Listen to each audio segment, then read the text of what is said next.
नमस्कार लाडक्या बहिणींनो. लाडकी बहिणी योजनेअंतर्गत भरपूर साऱ्या महिलांच्या 1,500 रुपये जो मिळणारा लाभ आहे तो बंद करण्यात आलेला आहे. कारण अर्जाची छाननी ही सुरू करण्यात आलेली आहे.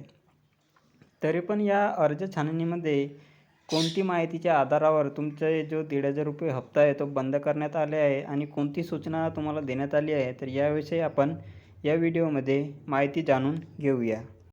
तर मुख्यमंत्री माझी लाडकी बहीण योजनेच्या अर्जाची छाननीकरिता मार्गदर्शक सूचना या ठिकाणी देण्यात आलेल्या आहेत. तर त्या सूचना आपण पुढीलप्रमाणे पाहूया. दिनांक 1 ऑगस्ट 2025 रोजी माननीय सचिव महोदय, महिला व बालविकास मंत्रालय यांच्या ऑनलाईन बैठकीनुसार ह्या सूचना देण्यात आलेल्या आहेत. तर त्या सूचना पुढीलप्रमाणे आहेत. तर पहिली सूचना आहे, तुम्ही जर नारी शक्ती दूत या ॲप्सवरून फॉर्म भरले असेल तर त्या लाभार्थ्याचे म्हणजे त्या महिलेचे वय हे दिनांक 1/7/2024 रोजी पूर्ण जर नसेल तर त्या महिलेला किंवा त्या लाभार्थ्यास अपात्र करण्यात आलेले आहे. तर अशा प्रकारे ही पहिली सूचना तुम्हाला देण्यात आलेली आहे. तर आता आपण दुसरी सूचना बघूया.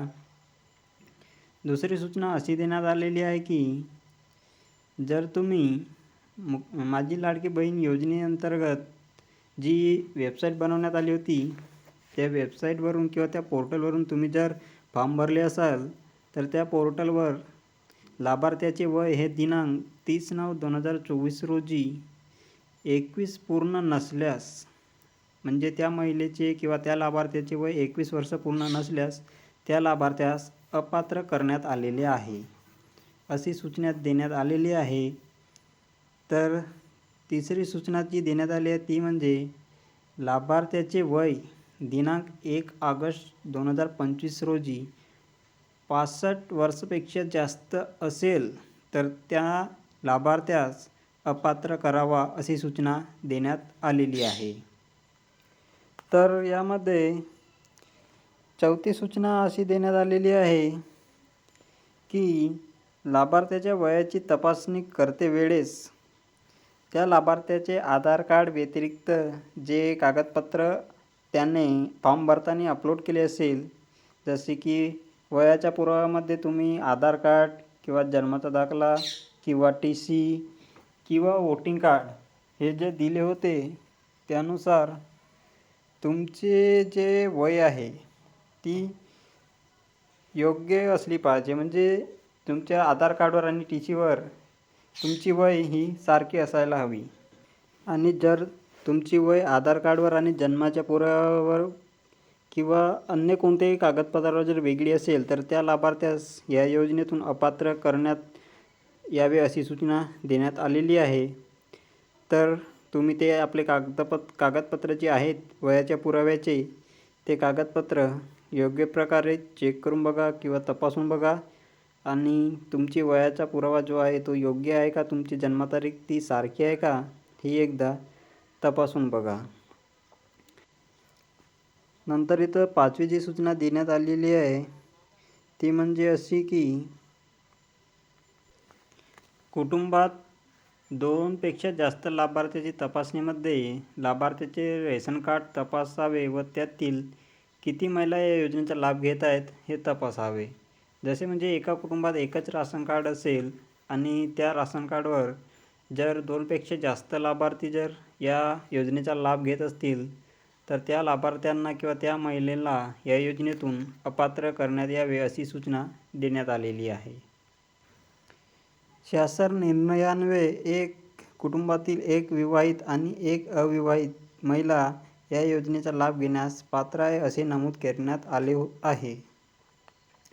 माननीय सचिव यांच्या ऑनलाईन बैठकीतील सूचनेनुसार एका कुटुंबातील एक विवाहित महिला आणि एक अविवाहित महिला यापेक्षा जास्त महिला जर या योजनेचा लाभ घेत असतील तर त्या कुटुंबातील सदस्यांची विचारणूस करून पात्र किंवा अपात्र ठरवावे, अशी सूचना या ऑनलाईन बैठकीमध्ये देण्यात आलेली आहे.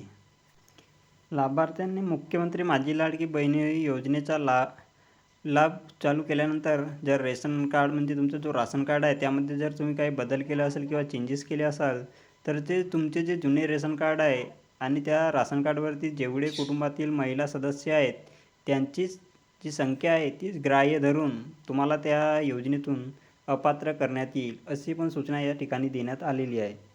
तर इथं 6वी सूचना देण्यात आली आहे, कुटुंबात 2 विवाहित महिला जर योजनेचा लाभ घेत असतील तर त्यातील एक महिला ही अपात्र राहील अशी सूचना पण या ठिकाणी देण्यात आलेली आहे. तर अशा प्रकारे जर एका कुटुंबात 2 विवाहित महिला असतील तर एक जो महिला आहे, जी मुख्य महिला आहे ती या योजनेसाठी पात्र राहील आणि दुसरी महिला ही या योजनेसाठी अपात्र राहील. उदाहरणार्थ, कुटुंबातील सासू आणि सून अथवा 2 किंवा 2 पेक्षा जास्त जावा जर लाभ घेत असतील तर त्यातील एक महिला ही पात्र ठरेल व इतर महिला ज्या आहेत ती अपात्र होतील. दुसरं उदाहरण दिलं आहे, कुटुंबातील 2 बहिणी लाभ घेत असतील तर त्यातील एक बहीण ही अपात्र राहील आणि एक बहीण ही पात्र राहील. अशा प्रकारे हे 2 उदाहरण तुम्हाला इथं 6व्या सूचनेमध्ये देण्यात आलेले आहेत. इथं 7वी सूचना जी आहे ती म्हणजे लाभार्थी व्यक्ती ही परप्रांतीय म्हणजे दुसऱ्या राज्यातील असेल तर त्यांना देखील वरील प्रमाणे निकष लागू राहतील. 8वी सूचना अशी देण्यात आली आहे की लाभार्थी जर स्थलांतरित असेल तर स्थलांतरित ठिकाणी एकात्मिक बाल विकास प्रकल्प अधिकारी यांच्यामार्फत लाभार्थ्याची तपासणी करून घ्यावी आणि त्या माहितीच्या आधारावर त्या लाभार्थी महिलेस पात्र किंवा अपात्र ठरवावे. तर अशा प्रकारे ह्या सूचना तुम्हाला देण्यात आल्या आहेत.